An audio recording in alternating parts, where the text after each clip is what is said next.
Good afternoon and welcome to the Days of Learning podcast. My name is David Delson and it is such a joy to be here. Though at the same time, I will say that I am a little bit sad because this is already the 6th of 6 in the Takeover series by my good friend and colleague, Miss Yvonne Greer of Why Eat Right Nutritional Consulting Services for Healthy Living. Yvonne, good to see you again in this takeover. Nice seeing you, David. And yes, this is our last session for the season.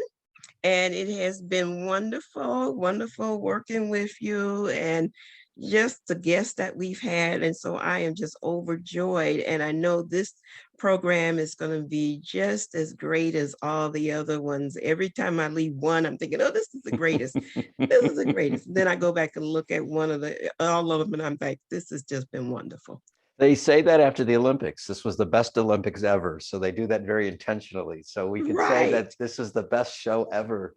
And you know what? I am hopeful that we can come back next season with some more shows and having some more fabulous guests and some more fabulous fun. And I got to tell you, I'm still using the tips that you have given out.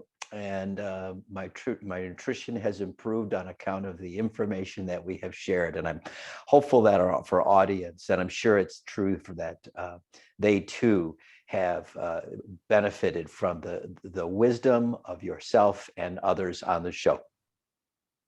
Yeah, and I think what happens when anyone starts talking about food is just like if you prepare meals in the kitchen together, you just are so ready to eat those meals. And as you talk about healthy eating and nutrition, I mean, once you start eating it, it just seems like something has just risen up a little bit. And so it's reinforcing me to eat healthier myself. I mean, so I think all around it has been positive for all those. And I don't know about the ones who viewed online. We'd love to get some feedback so people will see that we have a link to get some feedback from you so that we can hear how you feel about it. But I think that it's just been a very positive experience from all that I've heard.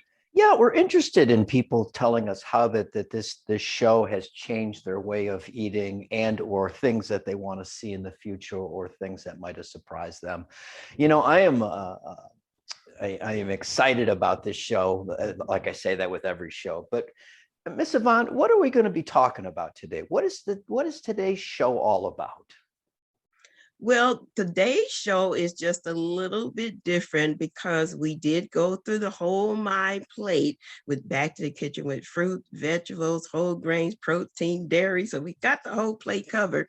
But now we want to talk about how food hardship and how food resource management can help people to eat healthy, being able to get the food that is needed, the healthier foods that is needed for some people is a struggle.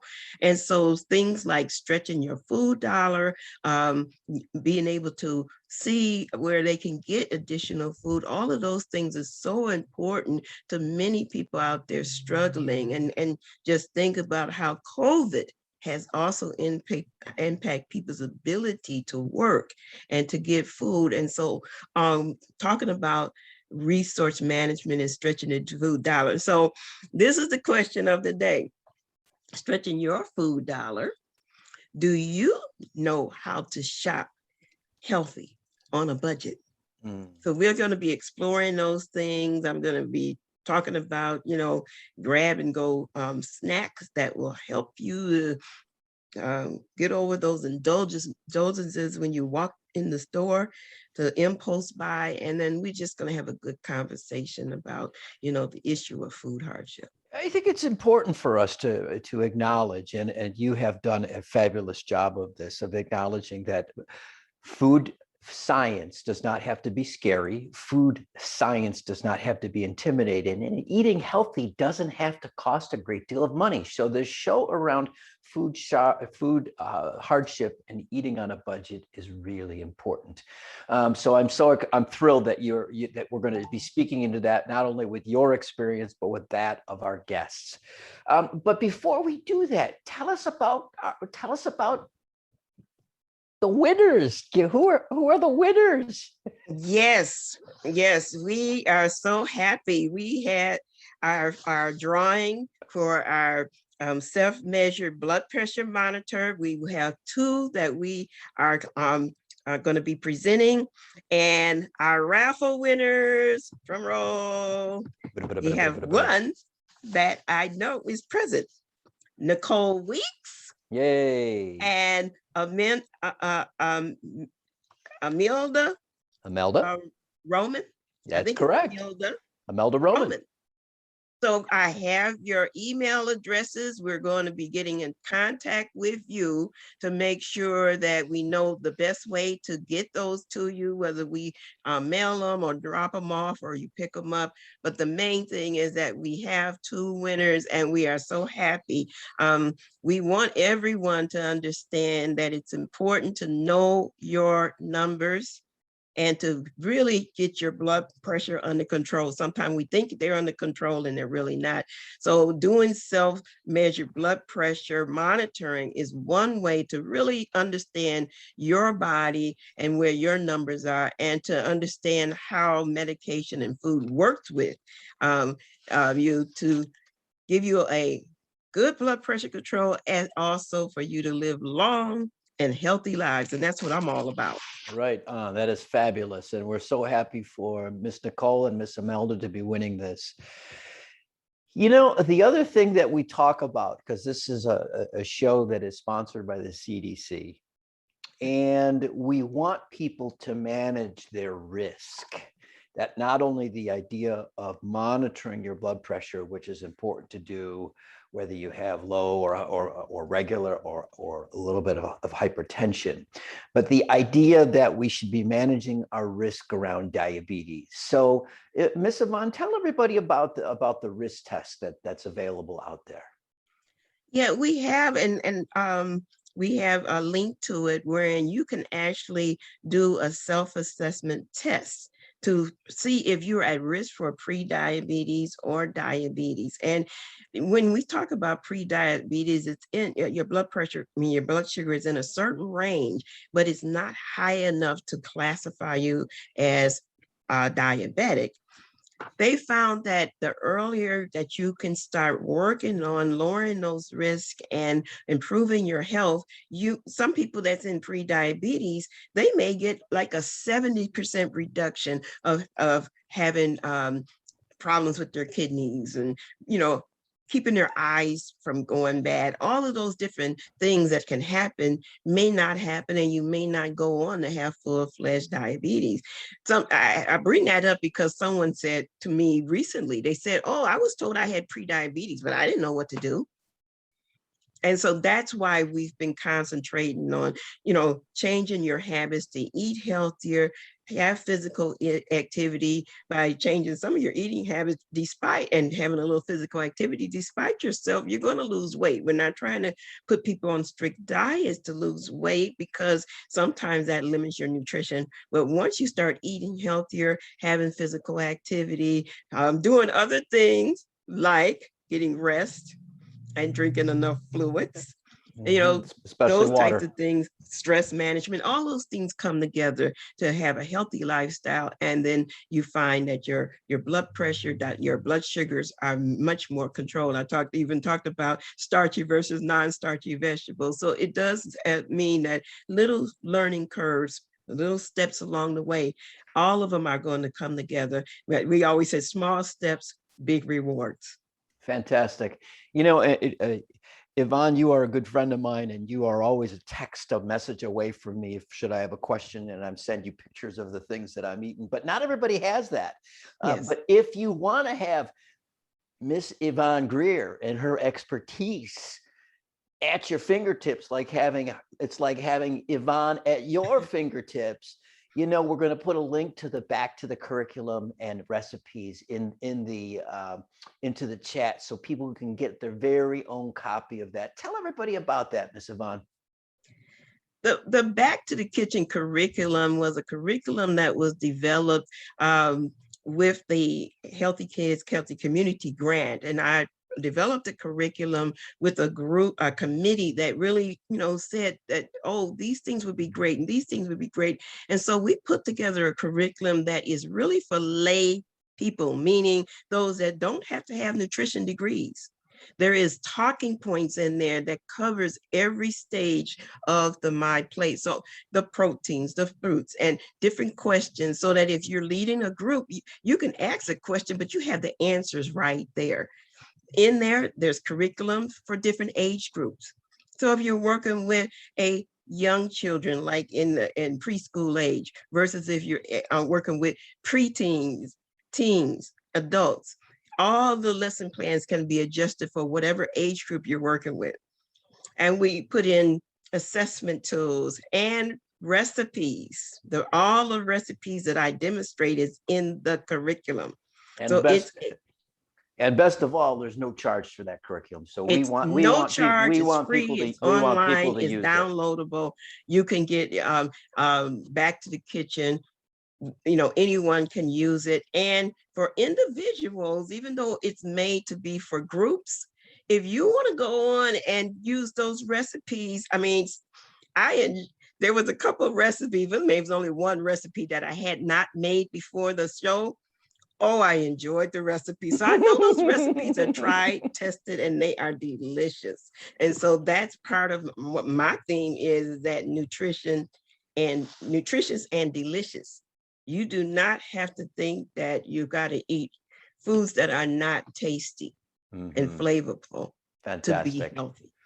Well, I am both excited about this show and also sad, but I think it's going to really highlight many of the things that we've been talking about for the last 5 episodes. So Miss Christina, when you're ready, would you roll the Back to the Kitchen show, please?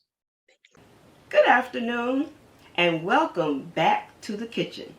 I'm Yvonne Greer, registered dietitian and owner of Why Eat Right, nutritional consultant for healthy living.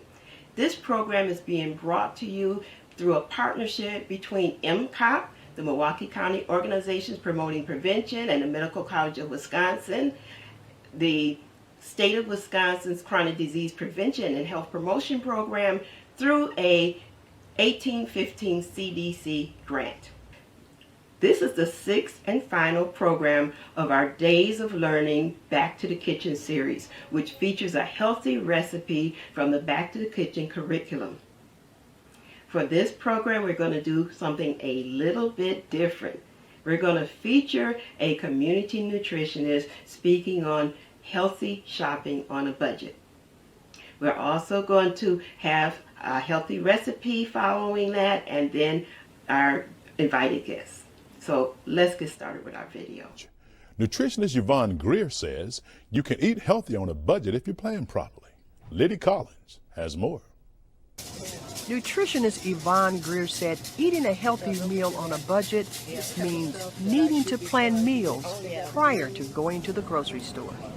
When you start looking at cutting costs, when you can make your own food from scratch, you're going to be cutting the most costs of all. Anytime that you buy food out or even order out, you're actually paying more for that meal than if you had cooked that meal at home. So getting used to and planning to cook from scratch, making sure that you have the proper ingredients in the house and making sure that you've already planned out so it's not a guessing game, that's going to help you stretch that food dollar even more. Some find this planning hard. When they see that they only have $5 in their pocket because they didn't plan ahead, they'll think, well, I can go to the fast food place and get a meal for $2.99. But say, for instance, if you had a family of 5, that almost $3, that's $15. If you took that $15, you can buy a meal that might last you 4 days versus just 1 day for that one same $15. So you can buy your chicken, you can buy your potatoes or your vegetables, you can get in on the sales of your fruits and vegetables, you know, and if you have some of those staples, that meal might last you a good 4 days and off of $115.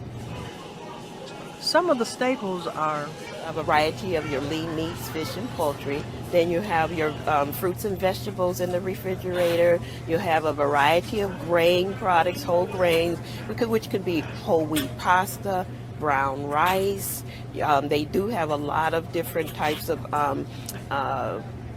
grains that you can get. A lot of people don't eat as much of those, but you can get couscous and different other grains that you can have in the house. And then having some of the basics like, you know, flour, seasonings, herb seasonings would be much better than having the ones with salt in it, like onion powder, garlic powder, that type of thing. And then having maybe some oils, vegetable oils in the house. Olive oil is good. So those are some basic things. And if you tie that in with some onion and green pepper, you have the making for some wonderful meals. And then there are those calcium-rich foods, such as your milk products, and some traditional calcium foods like greens. People don't realize greens has a lot of calcium in there. And then there are the protein foods. Fish, poultry, but majorly your beans, your nuts, your eggs are all part of those groups. And many times we don't think of our beans as being the major protein source, but it's a complete protein. And we are recommending people eat more meatless dishes and more bean dishes. Are there certain vegetable, you said cuts of meat or chicken one should buy? Certain cuts? Well, if you're on a budget, you may have to look at some of the cuts that might have a little more fat than what we think of, like your chicken quarters. Many times you have some buys on chicken quarters, but the way you cook them can actually help, like bacon, roasting, broiling, steaming. You don't have to deep fat fry them. And then the other thing is pulling that skin off and not eating the skin. You're going to be reducing the total amount of fat. So if you have to eat some of those chicken quarters and things that we visibly can see more fat on, remove the skin either before or after, trim off that fat, and you'll be reducing the calories, saving money at the same time. And when shopping for your healthy food staples, go along the outer perimeter of the store. Where you see like your fruits and vegetables, you get to your meat products, your dairy products usually is on that perimeter, and you can get most of those staples that I talked about by shopping the perimeter. Then you may want to look for your whole grain products, which is going to be in the middle, your seasonings, which is going to be in the middle, and make sure you have your powders instead of the salt sources. And then you can fill it in with your bread products and that type of thing. So we try to get people to get away from box mixes and at all possible making things homemade from scratch. That's a lost art for some people. It's something that people will have to relearn. But that stretches your food dollars so much more when you can make it at homemade from scratch. Even things like pancakes can be made homemade from scratch. What are foods people can buy to stretch their dollars and still eat healthy? I would say if you're looking at some good food choices to stretch a meal, you may want to look at having things that you can put in combination to make like casserole or skillet meals. So you can put your meat with your starch, like your noodles with your ground beef, and then you can add your vegetable and maybe some tomato or cream sauce to that to bind it together. But things that you can make a casserole or something like that can go and further. Beans is great for that. You can make a pot of beans, you can get 1 pound of beans, and it may feed at least 6-7 people. So things like that stretches, that you know you can get more than one meal out of, is what you should be looking for. Greer's advice for stretching that food dollar: pre-planning is key. Look for coupons. And don't let healthy food spoil in the refrigerator. Use it to make soup or stews. We really want you to focus on looking at what are the sales, what are the fruits and vegetables available that you can afford, how can you take the money that you have and get the best use out of it. You can find links to various sites on healthy eating on the Black Nouveau webpage on MPTV website at www.mptv.org. In getting ready for shopping or for a grab-and-go snack to just eat on the run, a healthy trail mix is the way to go. So let's get started with making our trail mix. These are the ingredients that we'll be using. We'll have a whole grain wheat Chex, but you can use any other Chex that you like. You have your oats from your Cheerios. We have sunflower seeds, and then we also have your fruit through your raisins. We have other optional ingredients that you can add, and this is what I like. You have your walnuts. You have some deep dark chocolate, and we know that's very healthy for your heart. And then you have some almonds. I also, just as an extra little flavor, sometimes use onion powder, garlic powder, and some Cajun seasoning just to add a little extra flavor. So let's start making our recipe. First, we'll start with our almonds. Almonds are very good in good healthy oils. Then we'll put in our chocolate. I wish there was some smell-o-vision on here. These are smelling so good. Then we'll go to our sunflower seeds.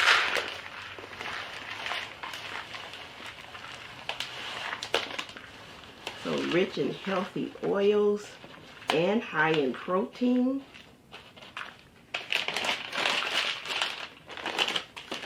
Then our walnuts. Walnuts have omega-3s in them. And then we'll do our raisins, our fruit.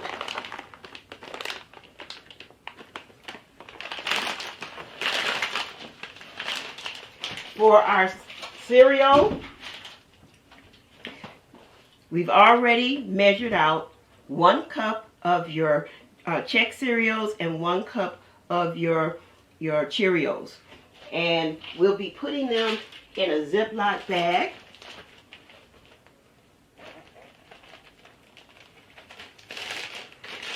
And then adding each one to the mix. Start with our cereals. You put about 2 tablespoons of your raisins in there.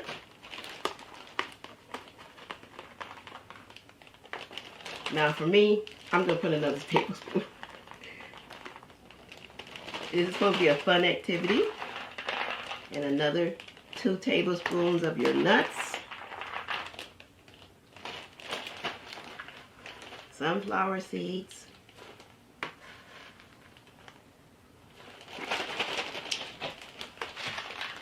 And your dark chocolate bits.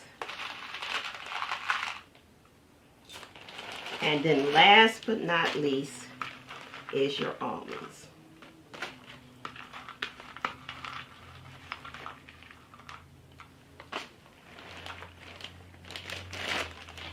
I'm just going to shake in a little bit of my seasonings.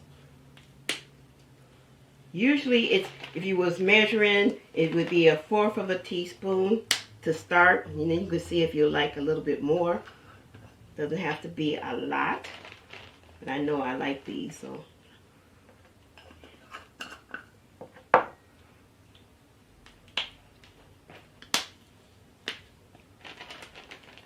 Again, oh, the smell is so great.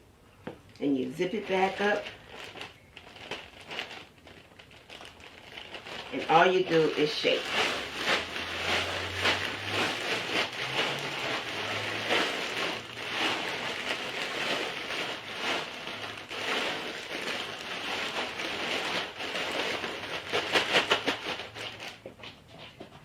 As a final step, now this is made in advance. You wouldn't want to eat all of this. It's really nice. So you would just want to take 1 cup of it and add it to your smaller bag.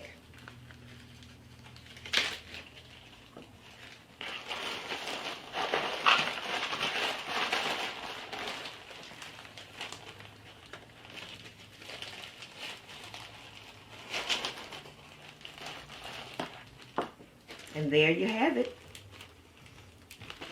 A healthy trail mix for eating on the go. It has protein in it. It has your fruit in it. It has your whole grains in it. All you would need is a little bit of orange juice or something, even a glass of water to take with you, and you have a good snack on the go. Going to the store on an empty stomach may make you victim of impulse buying of high-calorie snacks. Having a healthy trail mix can be a delicious way to survive your shopping trip, as well as helping you stick to your budget. So let's get on with our guests. Wow, I just love that episode, Yvonne, for so many reasons. I kept thinking about, you had talked about different, making this easy across generations, and what a fun activity that would be to have with a grandparent or a grandchild, or teaching a child how to measure and how to eat healthy. This is not something that has to be really complex, and it can be fun. Yeah.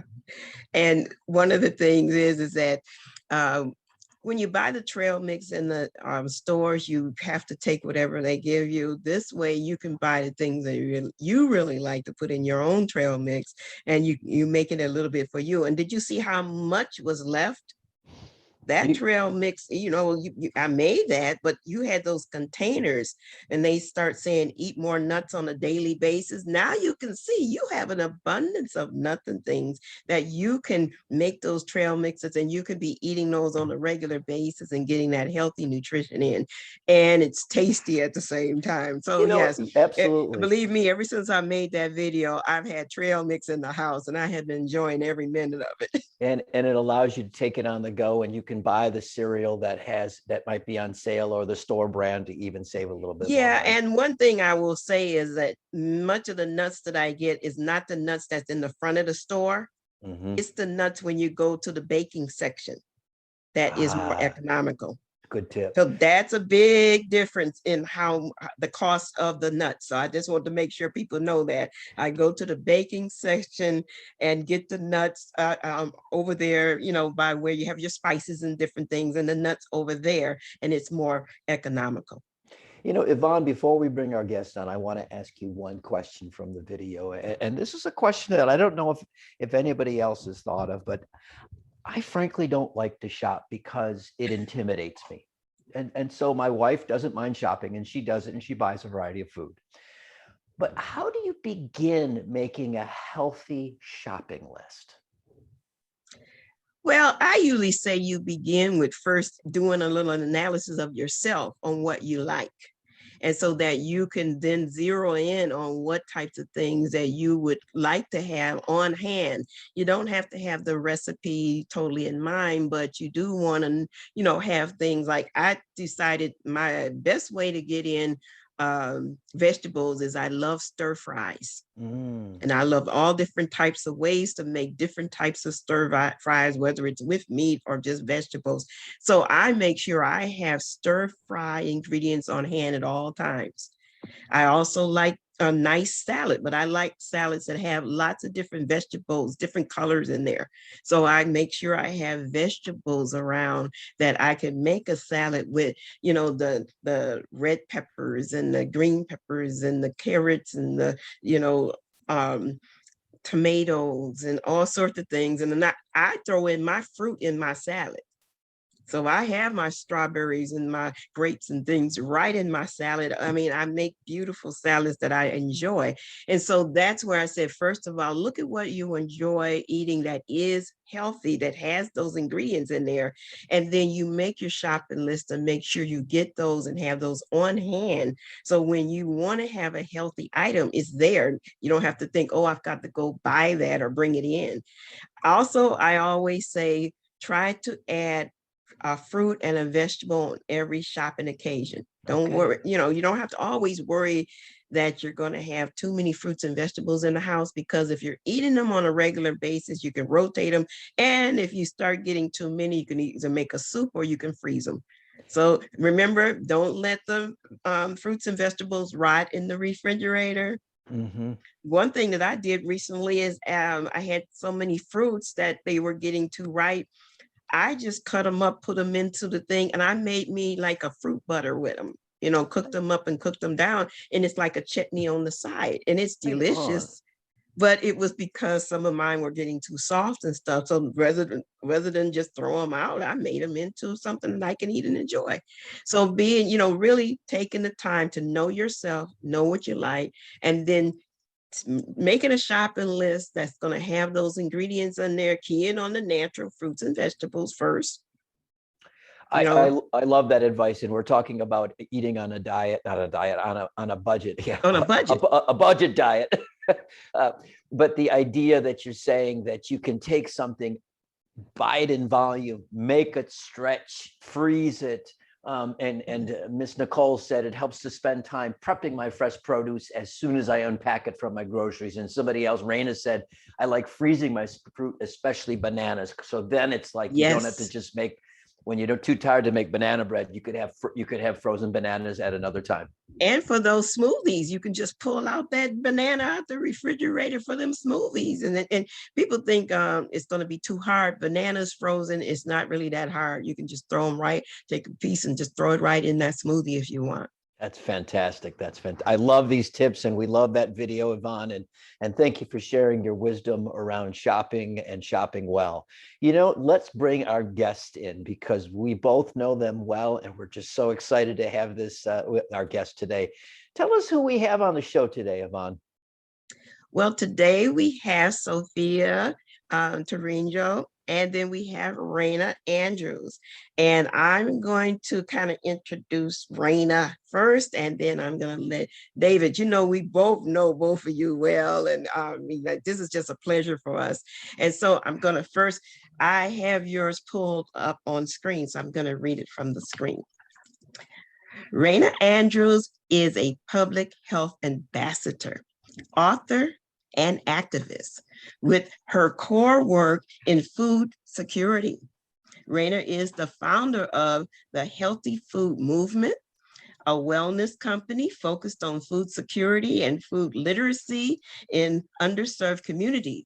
She is helping to change the narrative around food insecurity through education, literacy, and community engagement.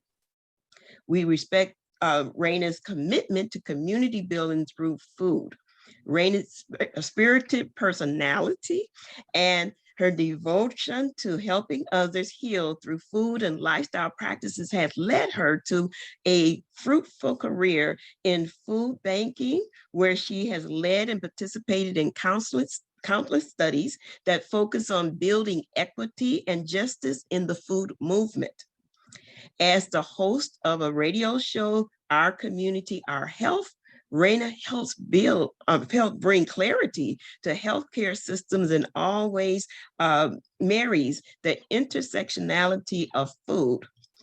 You can tune into her live show, Our Community, Our Health, every Friday from 4 p.m. Eastern Standard Time on WNOV 860 and 1006.5 FM.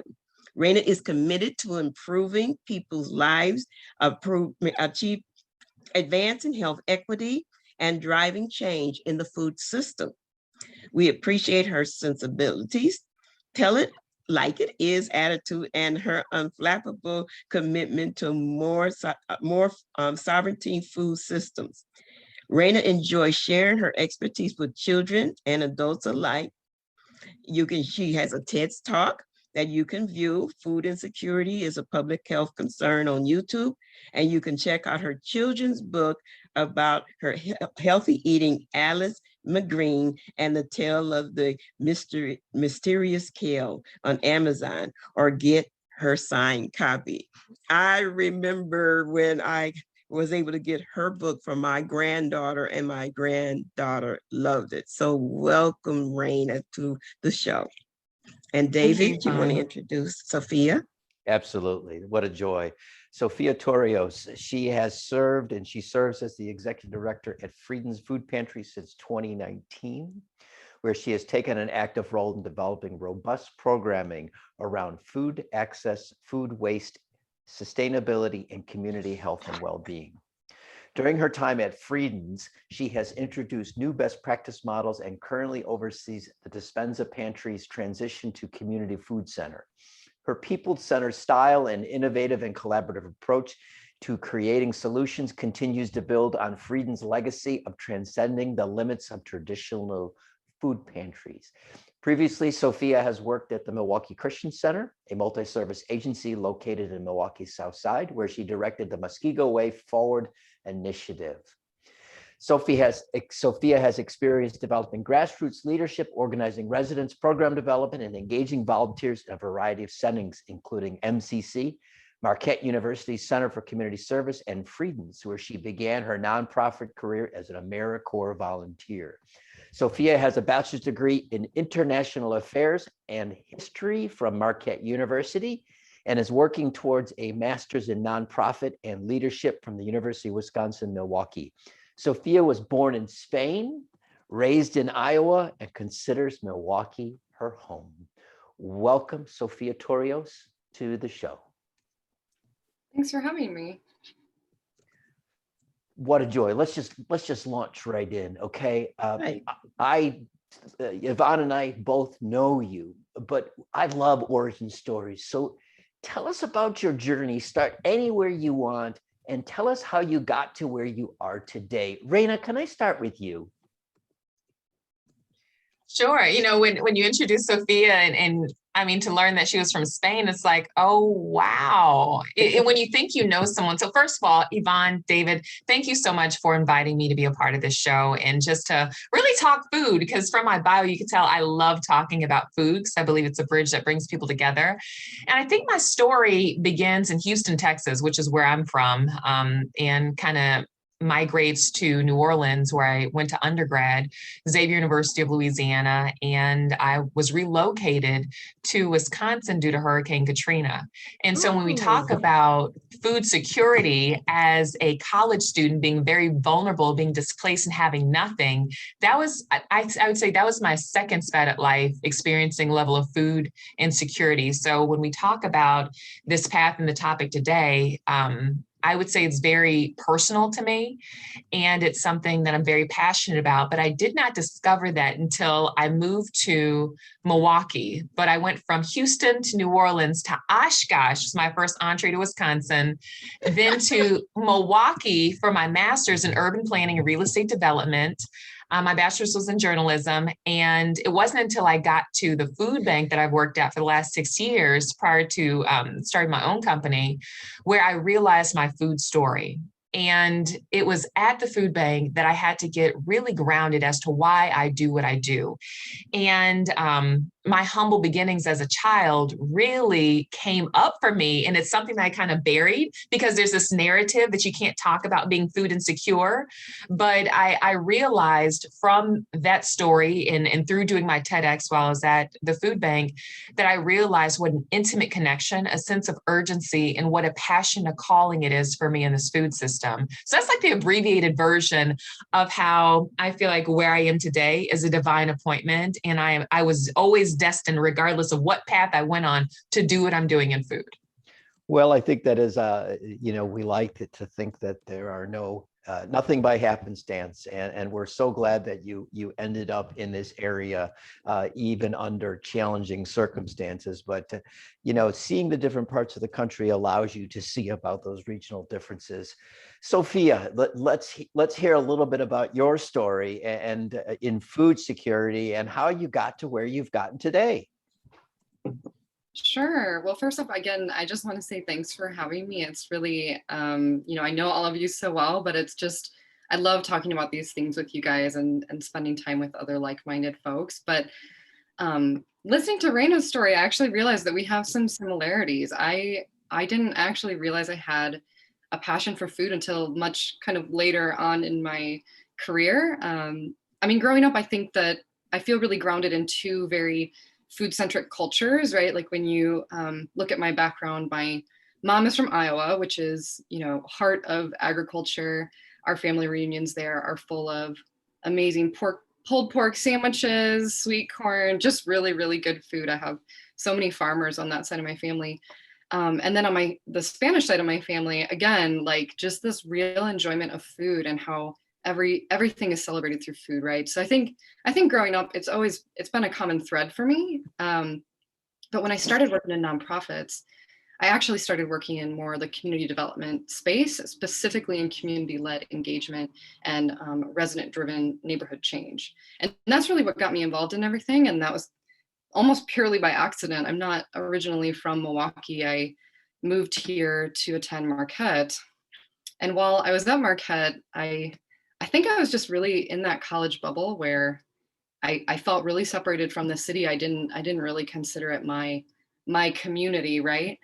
And so I think when I started to venture off campus and I really started to engage with all of the beautiful things that are in Milwaukee, as well as all of the challenges that we have, I think that's when I started to form connections with people who lived here, and that made me feel a part of something greater and made me want to do more great things. So then I sort of kind of stumbled into a community organizing position, and I worked with amazing residents on Milwaukee's South Side to address so many different quality of life issues, some of which included food. So we started community gardens.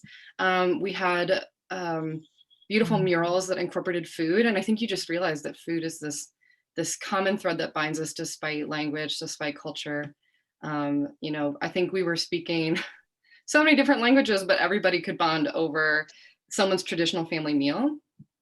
And so then when I eventually, you know, I came to Friedens, I started as a volunteer, and the food was cool, right? I liked the food, but what I really liked was the community that we were building around the food. That to me was something transformational, something that I personally had not experienced. And it sort of planted in me a seed where I just wanted to keep discovering what is this beautiful culture? What makes people come to this place to access food, to be educated about food? And how can we as an organization, now that I'm in the executive director position, how can Friedens continue to address these issues better and better, pushing, you know, the boundary of what a traditional food pantry might do? I think that's phenomenal. Yvonne, we've always said that food brings people together. You know what I'm saying? And it sounds Yes. like in this instance with our two guests that food was a chance thing, and now it's their passion, and it is their calling too. Yeah. Can I add something to mine? Sure, go ahead. This is a discussion. Listen, Sophia, we may be in a conversation just building off of each other. That's You know, okay. I really appreciate your path and really sharing how you got to where you are. I feel like I was more so talking about geography, but in listening to you, Sophia, it just reminds me of Pathfinders. And so I think I've always been a curious person. And I started volunteering with Pathfinders, which is an organization that focuses on homeless youth. And I could not understand the concept of youth couch surfing. Like, how does a youth become homeless? And I think a statistic that still resonates with me today, this may be 10 years ago, 12 years ago, that after 72 hours of being on the streets, that a homeless youth will begin to engage in survival sex. And then I started learning about human trafficking. And then I was one of the co-founders of the Human Trafficking Task Force of Greater Milwaukee. And so this social determinants of health and vulnerability of people, although I did not experience it personally myself, it almost was like this rabbit hole that made me grow deeper and deeper and deeper. And to me, all roads led back to people's most basic human needs, i.e. food, health, housing, not being met. And I got really curious about it. And I worked in higher education right after college, and I worked in city government, then in county government. And I was so governmented out that it's like, you know, I want to do something. I'm a talent, not to be boastful, but if we're all going to die someday, not to be morbid, what are we giving this life to? And that's when at the time at the food bank under different leadership had offered an opportunity to build out to identify the root cause of hunger, and to really focus and to put a stake in the ground. And that's where Dr. Nelson and I had met. And I said, that's something I could get behind. A food bank really willing, because the way that occurred to me, to look upstream to address the root cause of a problem, is that, wow, you're really looking to put yourself out of business. That was inspiring to me. I bought into that. That's what I wanted to achieve. And that was worth my lifetime. And so I would really attribute Pathfinders, the county's human trafficking task force, and the food bank for really putting me on this path that food is truly my true north, and why I think I'm here. Yeah, I really liked all of the things that you have brought out and Sophia has brought out, because food is connection. I've been really preaching lately about all the different things that food is, you know, the idea that food is love and food is connection and food is respect. But I also say food is for health, you know, but it's also food is joy, so many different things that food can fill. And there's so many different reasons why people find themselves in food insecure situation. Now, when you were talking, I just had to bring this up, is that, you know, when I was growing up, sometimes we had feast, sometimes we had famine. And I say that to people, and some people who've been in that situation, they know when you got the best of food at one time, and then you can have almost nothing at another time. Yeah. But no one told me anything about being poor. Nobody said I was poor. And so when I was adult and someone said that to me and they said, oh, we didn't know you were so poor. I'm thinking, poor? As a child, I had no idea this concept of poor or rich or anything. Sometimes I knew we didn't have as much sometimes, but I never thought of us as poor. And so, just think about the people that's coming to your food pantry. And one question I wanted to know is kind of like a two-part question, the type of services that you provide, but has things changed since the pandemic came around? Do you see anything different? Because I know that, the incomes may have changed and different situations may have come up. And so I don't know if you can speak to, services you provide, but also have you seen anything different about what's going on now that we've in this pandemic? Mm-hmm. Either one. Sophia, if you want to get started. Yeah, I'll jump in on that. So at Friedens, we take a really holistic approach to kind of caring for that whole person through food. So we embrace what's called the community food center model, which is really about eating good food, growing, cooking, sharing, advocating for good food together. And one important aspect of that programming is obviously our emergency food program. But kind of ancillary to that is our food education and wellness, our food rescue, and some of the food advocacy work that we're working on in partnership with other organizations around Milwaukee. And so, I think the emergency food program, particularly during the pandemic, became, especially highlighted as something that a lot of families were relying on. Really, key to that were families that were first-time visitors. We saw an increase in percentage of first-time visitors, which means these are families that probably had never been to a food pantry before, had never expected to be in that position. But I think, with all of the job loss and economic insecurity, just heightened security across the board, we saw, I talked to a lot of families firsthand who they had lost their job and it was the first time that they had come to a food pantry. So that's a really humbling experience. And it's really hard for families to accept that they need help, especially if they've not somebody who grew up maybe in need. And so I think for us, it's been really important to walk with families in that experience. Not just providing food, but providing food in a dignified environment so that families know that they belong here, right? I don't care who you are. I talk to people who worked for airlines. I talk to people who worked in offices. It doesn't matter. This is a place for you. And that's why we invite a lot of people to come back and volunteer with us, because we really want to know that everybody has value. And you may be receiving food today, but you still have something valuable to contribute to our community. So yeah, I think the pandemic's been interesting. We've definitely tried to do, obviously incorporating different things to keep everybody safe, but we've tried to increase the allocation of food that we're giving out so that families can take home, you know, almost up to 2 weeks worth of food, so that if they were stuck at home, if they, you know, were received a positive COVID diagnosis, they have enough food to get them through 2 weeks. So it's been really hard, but in some sense, we've seen so much resilience. So in that sense, I feel like I did get a lot of hope from this past year. Wonderful. And that, I think that's what I really wanted to kind of bring out, that people from all different walks of life can be using food pantries and that type of thing. And Rayna, have you seen any changes or noticed some differences? And what services do you want to showcase? I would definitely say that I don't run a pantry. I think the way that I operate is very different from Friedens, but as a wellness initiative focused on food security and food literacy, what I've noticed is that there's been an increased interest in food as medicine, how diet for vulnerable populations is directly, the foods that they get, how it's directly connected to their health and well-being and vitality. And so what we do at the Healthy Food Movement is that we do direct service and providing emergency meals to grandparents. That's our targeted population, and children between the ages of 0 to 5 that are early child education centers.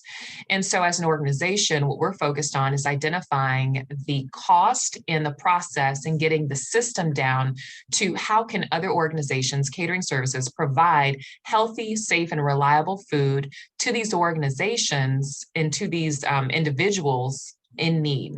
And we have a direct delivery model.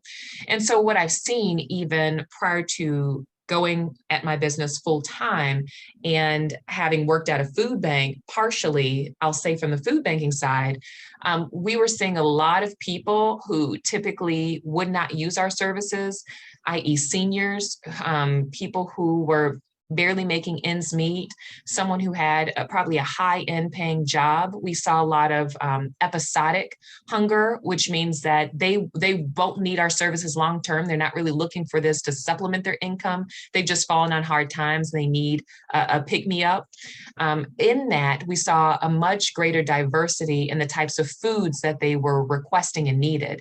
And so a number of pantries, maybe like Friedens, went from being a choice model, kind of like a supermarket or a grocery store where people could come in, to now, even with having boxed items, we had a lot of vegans, we had a lot of vegetarians, we have a lot of people with gluten allergies. And usually at food pantries, they don't cater to things like that.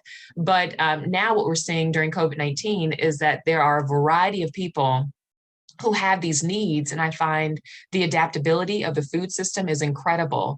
And particularly a number of food pantries that I've come in contact with in Bayview are able to accommodate, even when you think about Tandem and their direct delivery model to nearly over 2,000, nearly 3,000 residents across Milwaukee each month.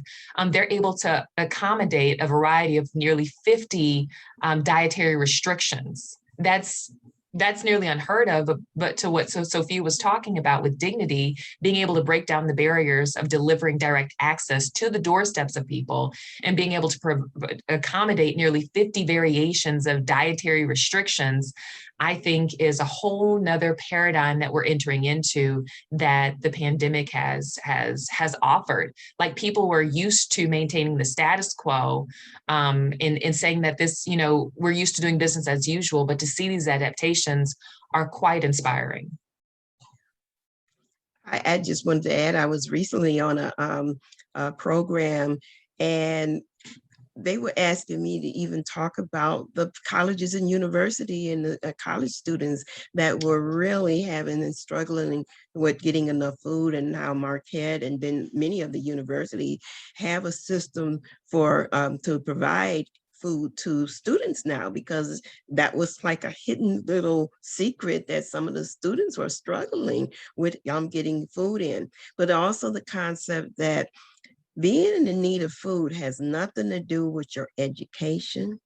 It has nothing to do with, your background, the circumstances of COVID, even retirees. I have a lot of retirees, has a lot, degrees up, all kind of degrees, but once they retired, their income went down, then they sometimes struggle from paycheck to paycheck. From check to check. And the pride factor comes in there. And that's one of the reasons why I wanted to make sure people know that it's not, you don't have to, I mean, even though I know it's a pride thing, food is for everyone. And some of the times when you need the food, it should not be that you feel shamed. You should be, because people from the dignity and from the other side, it's a joy for many people to be able to provide that food to you. So I just want to bring that aspect out. You know, I want to go ahead, Rayna. What I was going to say is, I think what's helped create some normalcy around that narrative of shaming people who need public assistance is the fact of the unemployment rate. 1 out of 2, we're all broke at this point. Half of us don't have a job, right? And so I think that factor is like, we're all in this boat together. It's not necessarily by our own regard that we've ended up in this boat, but I'm in need of assistance, so I'm going to get it. And I did want to make a comment about campus hunger, but I'll see if there's an opportunity for that later. Absolutely. Adante said dignity should always be a driving principle around food. We so agree with you. And I want to go back to a comment that both of you made in one way or the other. I think, Rayna, you started it about the connectedness. And you talked about volunteering at Pathways. You know, I am an advocate for safe and stable housing for all people as a right and not as a privilege. You know, we think of homelessness as those living on the streets. Well, we don't want to acknowledge that there are 18,000 Wisconsin children that are doubled up, is precariously housed currently in the state of Wisconsin, and that there are 34% of our Wisconsin citizens are at risk for losing their place to stay because of this pandemic. And so this idea of food as one piece, as a connecting piece, it is something that every human being participates in and should participate in dignity, but it also connects to the idea of how we can support others through the other social determinants, whether it be housing status and safe and stable housing, or healthcare access and neighborhood design. So all of these things are connected to what you guys are talking about and the attitudes that you bring. And I think that brings me to the question that I want you all to kind of noodle around on. Tell us about some of the things that you're working on going forward. I know that you guys are both relationally, about the relationships, but talk about some of these other things that we're talking about connections. Rayna, I'm going to start with you. Two major things that we're working on is really mapping out the food system. Sophia is a part of a study that we're currently doing to map out the relationships to demonstrate that that collective impact models during pandemics work in creating the business case for such a formula to continue and mapping out the results of this collective impact. But we're also mapping out a transportation project on looking at delivery models and the succession planning and sustainability around removing the barrier of access, people actually being able to get to food pantries or meal programs, looking at a sustainable transportation model, which I'm very excited about. Another thing that we're working on is a food literacy project with Milwaukee Public Library, where we have 4 spokes. One is focused on children and recruiting healthy youth ambassadors so that children can be kind of peer mentors and teach their peers healthy eating. So instructors, mentors will teach the children will in turn teach their peers and be like peer influencers. We're also working with local chefs on virtual cooking classes. And so all that will be coming out in June. We're currently recruiting students. You can email me at rayna@healthyfoodmovement.com if you're interested, or visit healthyfoodmovement.com if you're interested in enrolling your child in our Healthy Youth Ambassador program. And that's for children between the ages of 8 to 13. But for me, what we've started to do are food literacy workshops, small group food literacy workshops specifically for smaller organizations. So right now we're working with a couple mental health organizations, smaller groups like we do virtual cooking classes with the Next Door Foundation, the Boys and Girls Club, Ambrose Place, just to name a few, because we believe that it's one thing to receive food from food pantries, food banks, It's another thing to know what to do with the raw ingredients, very similar to the instruction that Yvonne provided. And so what do I do with these raisins? What do I do with these nuts? What do I do with a whole bunch of garbanzo beans, which seems to be in every commodity box? And so I really like to teach people not only how to plan for your food, how to source your food, how to grow your food, but that's like your own individual personal food sovereignty on how to manage your food system from start to finish. That's so cool, especially when you're talking about, again, these connectedness of collective impact, healthy youth ambassadors. Yvonne, that sounds like the Youth Take Charge programs. You might have some tips for Miss Rayna on that one. Yeah, I was just about to say that I did a Youth Take Charge, and we do have a script that the students learned, and it's all online. Yeah, it's with the Mac and Pack Role Modeling Action Guide. It's right on the health department's website still. Just type in Role Modeling Action Guide. You'll see Youth Take Charge, and it has scripts. It's got a lot of parent permission slips, all sorts of things. So, recipes too, tried and tested. Okay. We can get together on that. Yes. Yvonne, in this chat, I see a whole bunch of stuff for us to get together on. So I'm looking forward to it. Wonderful. Ms. Sophia, talk about some of the things that you have coming up through Friedens Pantries. Yeah, I'm going to reference something Rayna said earlier about one of the positives I think that has come out of the pandemic is making people realize that we don't have to keep doing things the same way we've always done them. There's lots of really amazing things about how we've run our pantries for many years, but I think that coming out on as we hopefully reach the tail end of this, we're starting to really innovate and experience different ways of providing particularly emergency food access, right? So the traditional pantry model, folks have to travel to the pantry. If it's a great pantry, there would be choice and people can do shopping and they can pick the food that is right for their family and their health needs, which is how Friedens does it. But we know that the traditional pantry model doesn't always capture everybody, right? What do you do with folks who are homebound? What do you do with folks that maybe haven't overcome that sort of shame component and just really are not ready to physically come to the food pantry? And so one of the things I'm excited that we were excited to launch this year, which overlaps with some of the work that Rayna is doing, which is she referenced earlier, but is some of that home delivery piece. So especially for folks who are, seniors, disabled, something that might prevent them from physically coming to the food pantry. Now there's an option for folks who enroll in our home delivery program where we can deliver free groceries to them. So we've done 2 deliveries now, and like the feedback from that program is just overwhelmingly positive. Everybody is so thankful, and it's great. We can customize the food to people's food needs, which Rayna also alluded to how important that is. We have vegetarians in the program, lactose intolerant in the program, right? So we customize the food to their dietary needs, especially if they're seniors, diabetic friendly options as well. But I think a second component that is hopefully on the horizon for us that we have not quite launched yet, but I would love to introduce an online ordering option, right? So introducing as many possible ways for folks to access food. We want to reduce as many barriers as possible. I think online ordering is a great option for folks who they want to, from the comfort of their home, pick out the food that they need, still free groceries, right? So I think that's kind of definitely on the horizon for us. And, as far as I would say the second piece, which we've really been emphasizing in recent years, is that pairing emergency food with knowledge about food.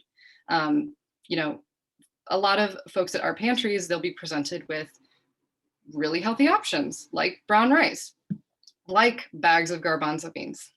And if folks have not, cooked with those ingredients before, they may be hesitant to take something that they've never tried, that they don't know the instructions for cooking with. And so what we've really tried to do, even through the pandemic, is bring education to the floor, right?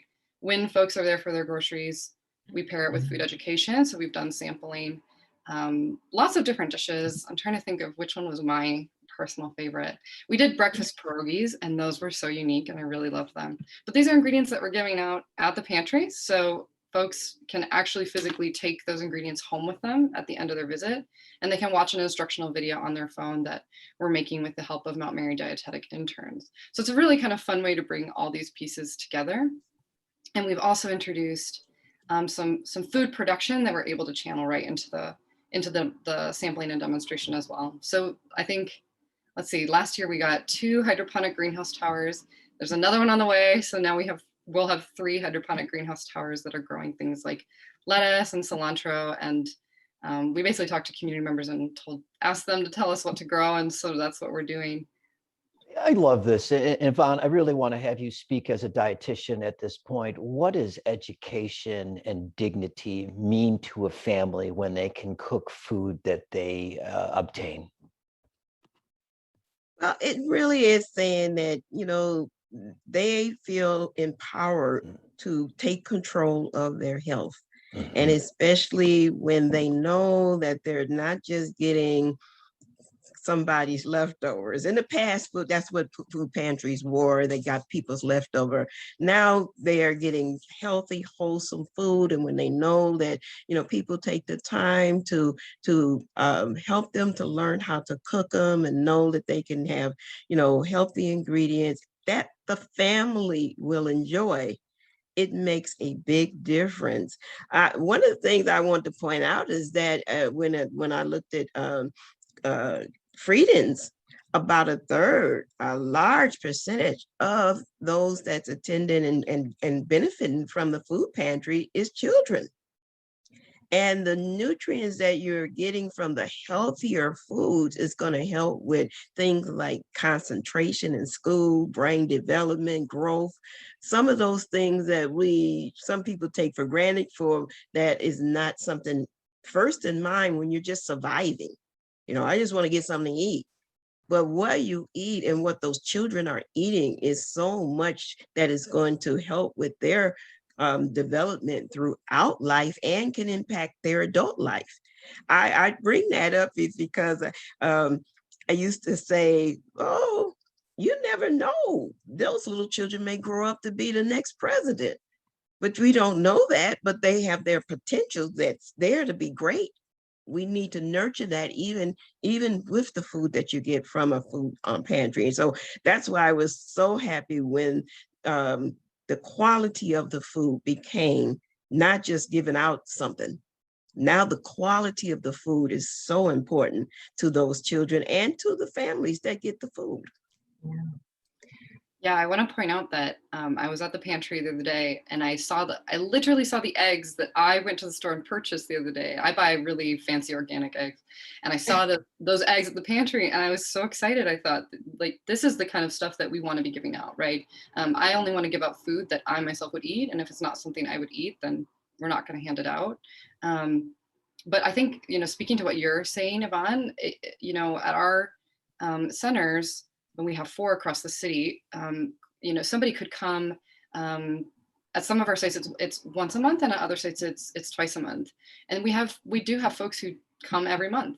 And so if you're thinking about the percent of somebody's monthly food needs that are being met at a center, that's anywhere from 25 to 50% of their monthly food intake. So we really need to think hard and be intentional about the food that we're offering. Is it fresh? Is it nutritious? Is it culturally specific? Is it something that, they know how to cook with? Because I can't send them home with a bunch of food that people have never seen or used before, especially if someone's coming from a really traumatic environment, that, being really sensitive about how we're introducing our food education and the food that we're providing. So yes, everything you said, Yvonne, I was like right on. One thing that drew me to Friedens is when I saw that they gave out a complete My Plate food package. So you cover all of the areas of the My Plate food guide. And so they're getting a nutritious food package when they do get, and there's other ones that, have pledged to do that, but that makes a big difference when you can know that these families are getting healthful foods and not just some food. Rayna, was you about to say something? Yeah, I'm about to type away in this little messaging box. I I just enjoy working and talking to Sophia because she'll drop these gems, these nuggets. And I'm like, oh, that's a notable quotable. But when we were talking, was it yesterday, Sophia? And like when she described, just as you're talking about, Yvonne, they give groceries, like food that matches. Right. In my past role, there were over 600 food pantries and meal programs that we had to do site visits for. And to see that not all food pantries are created equal. You have some that give peanut butter, you don't have any jelly. You've got pancake mix, you don't have any syrup. You just don't have things that match. And so I think when you talk about dignity, and if you take into consideration that you're dealing with an extremely vulnerable population, why not give them everything that they need, especially knowing that you're giving them about a quarter to half of what they'll need for the month because they're on hard times. Don't leave them having to scrape pennies to make a meal. And so I was very relieved and just impressed on the consideration, the thoughtfulness, and the completeness of Friedens. And so just to jump on that love train. And so that's all I was going to say. I want to make a note about, obviously, I think there's different types of pantry users, right? Rayna mentioned there's episodic, and then there's folks who use it monthly, and we see it all, and we're there for folks when they need us. But I think a huge piece of the puzzle is how are we moving people towards more independence, right? Like, I don't necessarily want people to need to use the food pantry every month or twice a month. I mean, they're welcome to be there and enjoy the community, and the coffee's always warm, and the conversation's always great, and we love to love people. That part's always going to be there, but how are we connecting folks to other resources? And so, I think there's a long way to go yet. I don't think that the nonprofit sector has it figured out at all, but Friedens is working really hard to connect people to their SNAP benefits, right? Are you signed up for food stamps? Because if you're not, we need to help you or partner with other organizations that can be on site to enroll you on the spot. Are we connecting folks to housing resources, right? So we're developing a more specific intake process to really try to uncover some of these things and address them quickly, right? There's that community trust that we've built, and we want to continue being a trusting resource, not just for food, but for all the other things that come with it, all these interconnected social determinants that David mentioned earlier. One of the things that I am researching is social capital, and all of those things go into that real big, broad title of social capital that a lot of people don't know what that is. And those social connections and the social bonding that's in your environment, but those social connections, those relationships become so important. And so that's one of the things I wanted you both to speak on, because I know the relationships can be so key and so critical. So I'm going to go with Rayna first on this. How do you see relationship building adding to what you're doing? And the end point that we want to bring is the importance of the health of that individual and family. How do you see that relationship building component being effective in what you're doing? Mm-hmm.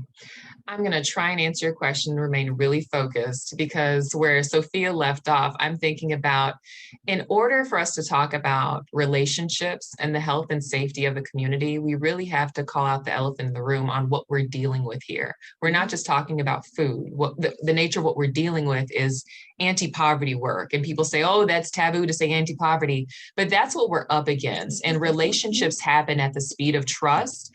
And unfortunately, what our history has shown us in the food system is that there's very little trust, and that hunger fighters, housing people, education people, mental health people have operated in silos. And I think the pandemic has exposed that. The pandemic has also shown that these relationships could work.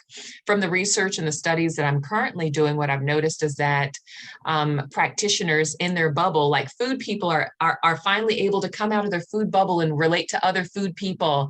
Housing people are able to do the same, but we have not reached the point of crossing the line to talk about the intersectionality. And until we can look at the puzzle piece that we own and put it down and co-create what this bigger picture of getting out of this muck looks like, I think we can't really begin to talk about the health, safety, and well-being of a community on a systems level without coming together. So when you talk about relationships, I think they happen at the speed of trust. I think, and it comes from acknowledging the situation is complex and that there is a need for us to go beyond our comfort zones. That's a lot, but I have so much more I could share, but I just really want to get that out based on our prior conversations. Yes, and I want Sophia to speak on that because I know we've talked about that a lot. And I just wanted to come back and bring you just a little tidbit of something that I witnessed today in a podcast that happened, not a podcast, but a webinar with Health Tide that happened just this morning that speaks on the same thing. So Sophia, because I'm excited about this conversation. We just got weird. I know. The energy in the room just like went up 10 notches because this is something we're all really passionate about. And I want to do a quick shout out to Yvonne because her research on this is really, really cool.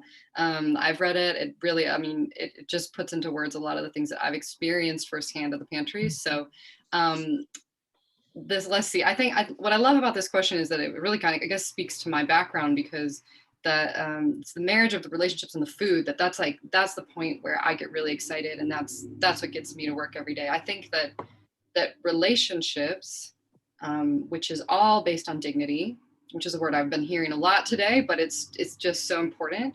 That's the foundation of all of it. If that foundation is not built, we're building on sand basically.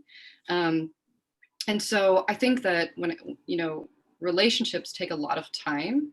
Friedens has been doing this work for over 40 years. And we have people who've been involved in some capacity, whether volunteer or otherwise, for 40 years. But I think it's how you approach the work that really makes all the difference. I've said this before, but anybody can hand out food, right? But it's how you do that will make the difference between somebody actually accepting that resource and then wanting to be a part of it, starting that movement, right? For something to grow. And I think that, a charity mindset is when, I'm up here, you're down here, I'm pouring down into you. And then at the end of the day, I wash my hands and I walk out. I think that what we need to do is transform that and do something different, right? That's what we're trying to build at our organization, is something different where we're both here, and each person, there's an exchange of knowledge. And I think we all too often forget that community members who are impacted by food insecurity, they really are experts. They may not be experts in the sense that they have a degree, but they are experts in the food that they eat and their lived experience. And so that those experts need to be at the table when we're having conversations about how to solve this. Because without community expertise, we're missing a huge piece of that puzzle. So I just want to leave with who's at the table. Ask yourself that question. And if voices are missing, then I would restart. Well, the thing that I wanted to just bring into this is that Health Tide had a wonderful program this morning wherein they actually just had different groups from all over the state. They had some from Madison who are doing those connection pieces and having that intersectionality that you're talking about, wherein they're doing the assessments in the clinical setting and they are analyzing what people need and they're giving them the food boxes of food that they need to be healthy, or is the pharmacist might be the key agency that is actually coordinating some of the food boxes, and all these different people and sections working together.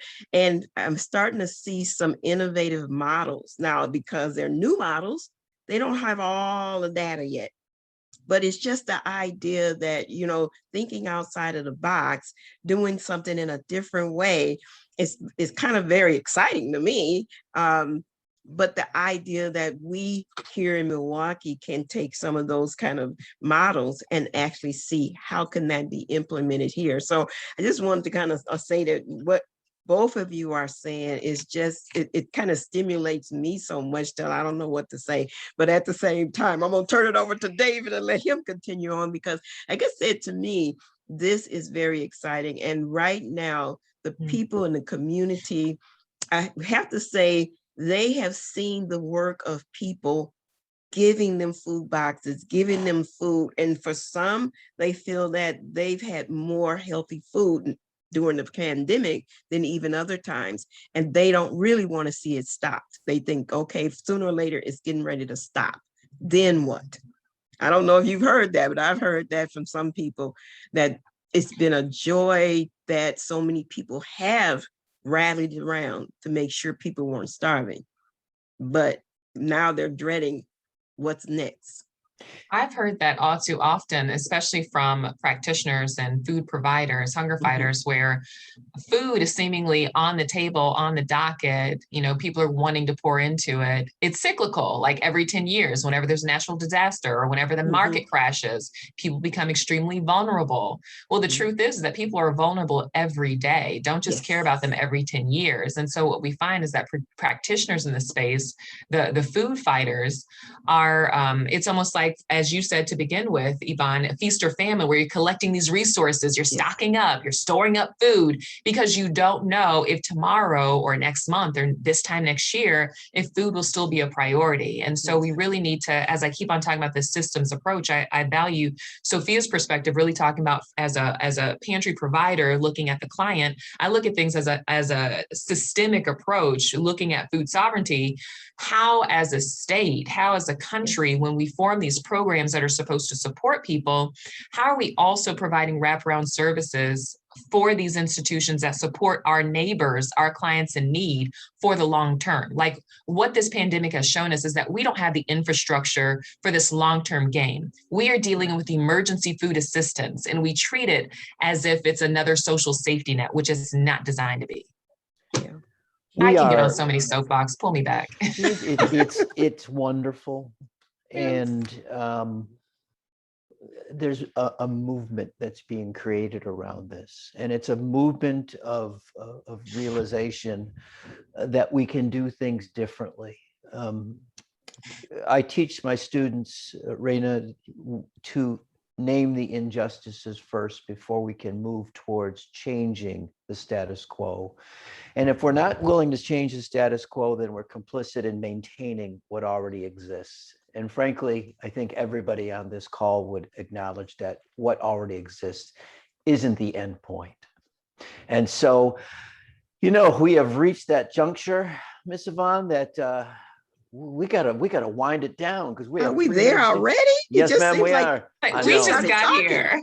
We need to get 10 more minutes. Sophia, tell us how people can get a hold of you if you want to give a shout out to the organization and you're looking for support in some way. Sure, yeah. You can check out our website, www.friedenspantry.org.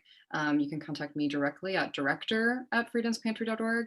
And I think people say, well, how can I help, right? We are always looking for volunteers. Volunteers help us pack bags. They also help us build our websites. They help us do everything. And then also, obviously financially, it's a huge help. Like, we're talking about saving money. It only costs Friedens $5 to feed one person for 5 days. Talk about being very efficient with your dollars. So, those are a variety of ways that you can help and support today. Thank you, Sophia. Ms. Rayna, it is always a joy to hear you speak into these things. Tell us how people can get a hold of you. Yes, you can go to the healthyfoodmovement.com, just healthyfoodmovement.com, or you can email me at Rayna@healthyfoodmovement.com, or if there's an opportunity, if you're interested in supporting our food literacy initiative, everything that you need to know about us is on our website. But from our feeding program to food literacy or to support our research efforts, you can also email hello, HELLO, @healthyfoodmovement.com, if I can spell it today. Oh, follow us on social media, Healthy Food Movement on Instagram and Facebook. Thank you. Ms. Yvonne Greer, we need to give a shout out to your organization. Tell people how to get a hold of you for consulting. Yeah, my program is Why Eat Right for Yvonne, nutritional consultant for healthy living. I'm at YEATRIGHT, Why Eat Right @AOL.com. You can reach me. I'm doing programs, workshops, giving advice. I've been on a lot of podcasts all over the country. And so I'm doing, you name it, I do it. I did want to just kind of mention the few takeaways real quick that I just want to make sure people remember. First, it's the systemic change, the importance of systemic change, looking at the intersectionality of what we're doing and the continued collaboration, breaking down those silos and not letting this just be a one-time every 10-year kind of thing, the continuing of the importance of food for all should be first and foremost, and then trust, relationship building, and treating people with dignity and respect is very much key, helping people to move out of food insecurity, to find a way to be more sustainable, but also being able to, if you're providing almost up to 50% of someone's food, understanding the nutritional benefit of what you're giving so that people can have healthy food for their family and for those children who can maybe grow up to be the next scientists that is going to help us in the future. So with that, just remember pre-diabetes, diabetes, high blood pressure are controllable. They're controllable conditions if we just do some things like healthy practices, healthy eating, stress, connections with others. I have to put a little play on my research on social capital. It's so important to stay connected to others. And for those people who might be homebound, to reach out so that people are connected with each other, because that's so important to your health and wellness. They say not being connected to others, being socially isolated, can be as bad as cigarette smoking or lack of physical activity to your health. It's that important to be socially connected to others. So with that, David, Days of Learning, I've taken over somewhat, but I gotta turn it back over to you. Man, I want to thank our guests, Rayna Andrews of Healthy Food Movement, Sophia Torrijos of Friedens Pantries, Yvonne Greer of Why Eat Right, and my co-host for these last 6 episodes. This is not an ending, but this is a beginning. No. This is a beginning of change that we're seeing not only in Milwaukee, but throughout the country. So if you're interested in joining us, we hope that you will sign up for our podcast, wherever you can find podcasts, on Apple and Spotify, and the Days of Learning on our YouTube channel. It has been a joyful time for us to spend these last 6 episodes. David, yes. I just want to make sure people know we want some feedback from you. So if you can do our little survey, because that would inform us for the future. And, we want to be able to bring this back to you, but we want to get a little feedback from you as well. Absolutely. And leave us a comment and subscribe and share it through all your social media. Thank you, everyone. We are a little bit over, but it is a joy to be a little bit over. I am your host, David Nelson. This is the Days of Learning podcast, and we thank you and blessings to one and all. Thank you, Sophia and Rayna. This was wonderful. Thank you.